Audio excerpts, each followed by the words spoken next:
shit during the show. What's up, Atlanta Falcons Nation? Hey, MadMikeSports, we here. You know, I got my homie over here, you know, Just K Styles, MadMikeSports, the Mad Genius, and this is your boy Terror Artist 404. What in the world, bro? That's what we're gonna start off with. What in the world? What in the F? So who gonna take it first? All right, go K Styles, go. What more can I say? Like I said, ain't no excuses for that. Like I said, you had 2 weeks to prepare.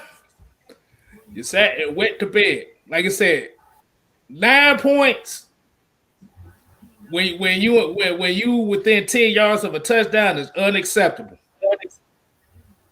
Unacceptable. And like I said, it was just like I said, they basically left their defense out to dry that whole game. Because for what I saw from New Orleans, like I said, the thing is with them is they set Taysom Hill up with throws to get his confidence up. Sprint rights, sprint lefts, do. They weren't very accurate throws to begin with. They weren't very accurate throws to begin with. Nope. And like you said, when you have -4 yards in the second half going into the fourth quarter, your defense is tired. They on the field too much. That's not a good look. And boy, it just looked bad. It just looked bad overall. Like I said, the whole Falcons team, they just had to eat. They had to eat that shit today. And and guess what? And now since we about to do it, the whole staff, Raheem Morris, you motherfuckers. Nah, I'm not even gonna do that one. This is gonna be the brand new Croco Stimpy Short Bus Award. They was all on the short bus. That's the whole coaching. That's the whole coaching staff right there. They need to be on the short bus for real. But man, you know what killed me today? How many times did we get into like a 3rd and 7, 3rd and 8, or maybe like a 3rd and 5, 3rd and 3, and they go out 5 wide, no running back. So now they know that we about to pass the ball regardless. There's only so much you can do. There's only so much you can do from that formation. We're going to pin our ears. We're going to pin our ears. And you limited your options to begin with. So you already it's just like I said, man. My bad for but I gotta get this out. Like, let me just say it like this. Let me just say it like this. Like I said, the whole offense failed today. Everybody on offense failed. 8 sacks. I don't think the offense failed. I'll explain, but go ahead. Only reason I say that is when you get in the red zone, you have to produce points. Like I said, with Dirk Cutter calling the bad plays, you still have to execute whatever you can. If you see something that's wrong, you switch out. Like I said, New Orleans blitzed a whole lot today. I saw a lot of 8, 9-man fronts today. And like I said, I don't know, like I said, the coaching staff didn't adjust to it. They basically ran the same scheme Seattle ran against us on week 1. Thank you. Same exact scheme. You ran right into it. You ran right into exactly what I was about to say. We've been seeing the same every time the Falcons get comfortable, they revert right back to what they are comfortable with. The coaching staff. This is the coaching staff completely you had 2 weeks to prepare for this game, and you come out with the exact same game plan. You didn't get Todd Gurley involved in the passing game, the short passing game. Well, I posted on Facebook. This is how you end up. You get your quarterbacks and players and stop a blitz. You do 2 things. You use tight ends and you use your running backs. They didn't either. They didn't do either one. All he did was spread them out, bring in little Edo Smith, who can't stay healthy for anything. He's the smallest person on the damn field. You bring him out, spread them out. They already beating them. They already blitzing almost every play, and you have absolutely no game plan. This reminds me of that Pittsburgh Steelers game where all they did the entire game was blitz, blitz, blitz, blitz, blitz, and they did not get Hayden Hurst the ball. This is the exact same thing over and over and over again. This coaching staff is incompetent. They're ignorant. They're stupid. They're not creative, and it's hurting the team and the talent they have. This team has talent. Nobody can deny whether or not they have talent. They are definitely with the same boring crap over. Antonio, you just said it. They get third, and they come right back with the same bull crap. Let's spread them out and let them have a free shot at Matt Ryan. That's basically what you're saying. Yeah. Matt Ryan is not. He can run, but he's not a mobile quarterback. He's not gonna outrun you like Michael Pitt. He's not gonna outrun you like Lamar Jackson. So why are you saying to the defense, "Come get my quarterback. Come hit him"? Oh, that's you. You got the defensive line. They have better defensive ends in the league. Who the hell is Fredericks? Who the hell Hendricks or whatever the hell his name is? Who the hell is this dude? He look like a goddamn all-star. Not one adjustment on the defensive side of the ball. Nothing. We saw the same crap from Dick Quinn. Same exact stuff. We didn't use with those blitzes. We didn't use passes out of the backfield. We didn't use the tight ends. We on the ball to kept on the ball to Gaze, kept on to Calvin Ridley. The same stuff. The players did not play up to expectations, of course. But you look at that game plan, and I'm gonna kick this to Low because I from a coach, he know exactly what I'm talking about. And was absolutely atrocious from the very beginning.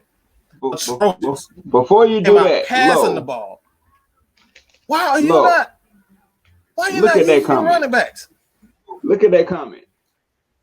Look at that comment. Man, We only ran the ball 12 times today. That explains it. Between 3 or 4 running backs, you run the ball 12 times. 12. Go ahead, Low and Jew. Y'all got it. Hey man, my brother Mike, man, he called it, man. It's one of those situations where it's like, look, man, offensively, the offense and defense work. They coincide with each other.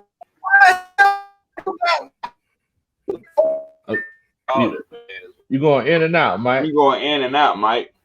Man, that boy so mad. He went. I'm about to say he's so mad he went Thanos on the connection. that Tat McKinley internet connection. Exactly. Go ahead, Lo. Man, but yeah, man. I mean, Mike, he called it. The fact of the matter is that you got to come in with a game plan. Sometimes we just put too much faith in Matt Ryan, man. Even though Matt Ryan is a great quarterback, very experienced quarterback, it's like just spreading everybody out and not keeping these. Look, Drew can tell you this because Drew's a defensive line guy. As long if they know we're going to throw it, I mean that was my perfect. I love that. It's like, okay, so I don't got to worry about nothing. Matt Ryan ain't finna run no quarterback draw. Oh, it's a party at the ball. First one get there gets a chance to dance. You know what I'm saying? They pinning their ears back. Yeah, man. Yeah. So I used to tell my guys all the time, hey, man, we know they're going to throw. It's a party at the ball. Whoever gets there first, they get to do a little dance for everybody. And that's basically what it was. Because I seen this right here all day long. I got tired of seeing that. It's ridiculous, man. Well, we had a gadget player outplay our whole team, y'all. But Jew, go ahead. Yeah, man. J-Rock touched on the first thing that I was going to talk about. We actually ran the ball 14 times today, which is still terrible. I have the stats pulled up right here on my phone.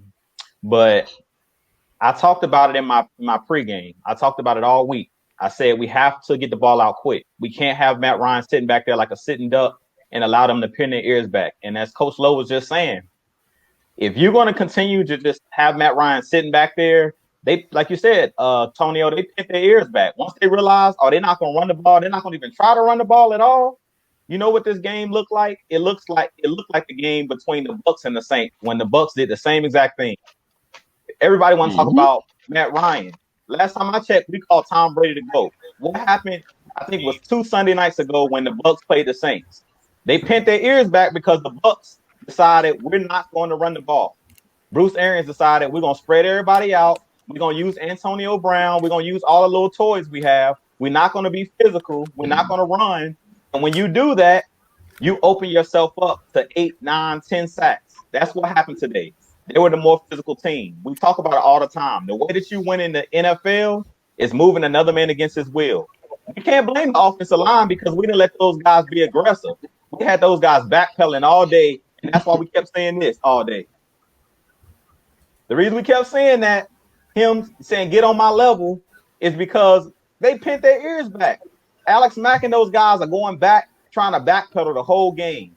We didn't give those guys any chance to run the ball. And we weren't even down by 14, 16 points. Like, it was still 10 minutes on the clock in the fourth quarter. We didn't have to stop running the ball. We stopped running the ball altogether, and that's the reason why they were able to pin their ears back. So I can't put this on the offensive line, because if you do that, you open them up. No team, no offensive line, I don't care how great your offensive line is. If you tell the defense, we're going to pass every single play, you're making it easy for them defensive linemen to pin their ears back. They won't even worry about our running back. They were running right by him, blowing right through them.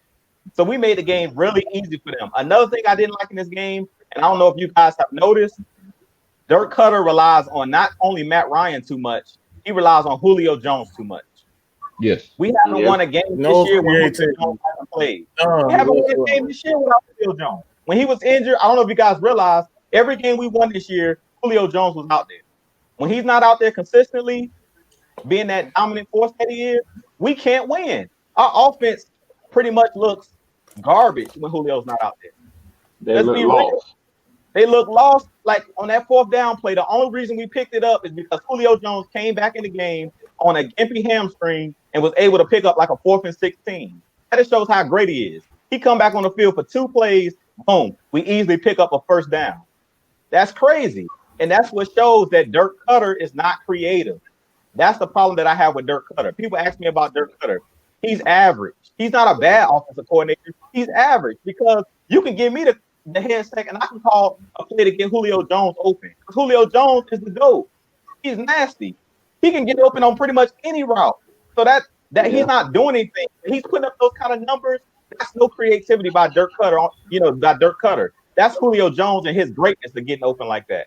He's just that great of an athlete, and he's that explosive of an athlete.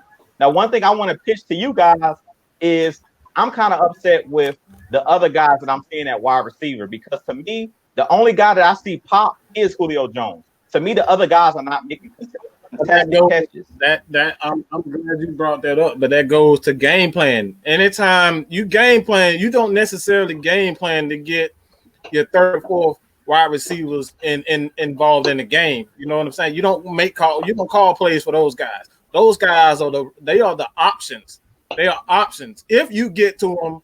But this play is designed for Julio. This play is designed for Kevin Ridley, and a lot of times Hayden Hurst. You don't necessarily dial up plays for your 3rd and 4th or your 4th and 5th receivers. So this goes back to Dirk. Go ahead, tell them QB. Go ahead, tell them QB. Go ahead, Big Low. Go ahead, tell them QB. You play that QB. You already know. I'm just saying, bro. I'm just saying. Can I acknowledge something real quick? Go ahead, man. Go ahead. This person right here decided old girl has a name for one thing, but I said that we didn't have anybody that was out.